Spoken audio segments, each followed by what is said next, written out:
नमस्कार, मैं हूं अर्चित और आप देख रहे हैं पहल टाइम्स। तो चलिए रुक करते हैं इस खास खबर की ओर। क्या कानून सिर्फ किताबों में लिखी धाराओं का नाम है या इसमें मानवीय संवेदनाओं की भी कोई जगह है?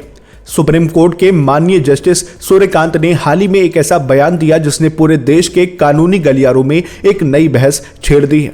उन्होंने न्याय और करुणा के बीच के उस बारीक संतुलन को समझाया जिसे अक्सर अनदेखा कर दिया जाता है। चलिए जानते हैं आखिर जस्टिस सूर्यकांत ने क्या कुछ कहा।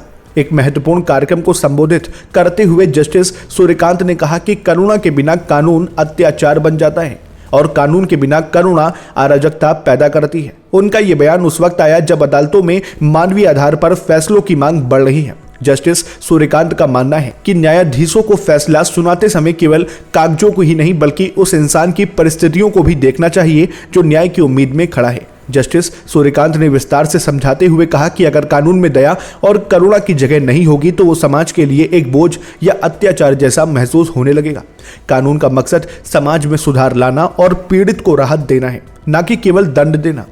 लेकिन इसके साथ ही उन्होंने ये चेतावनी भी दी कि कानून के बिना केवल करुणा दिखाना खतरनाक हो सकता है, क्योंकि इससे समाज में नियमों का डर खत्म हो जाएगा और अराजकता फैल जाएगी। जस्टिस सूर्यकांत का यह दृष्टिकोण भारतीय संविधान की मूल भावना को दर्शाता है। वो अक्सर संवैधानिक नैतिकता और मानवीय मूल्यों के बीच तालमेल बिठाने की वकालत करते रहे हैं। उनके इस बयान की कानूनी विशेषज्ञों और आम जनता द्वारा काफी सराहना की जा रही है।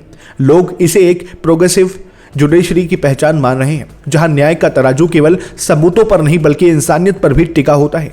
दोस्तों, जस्टिस सूर्यकांत के इस विचार पर आपकी क्या राय है? कमेंट बॉक्स में अपनी राय साझा करें।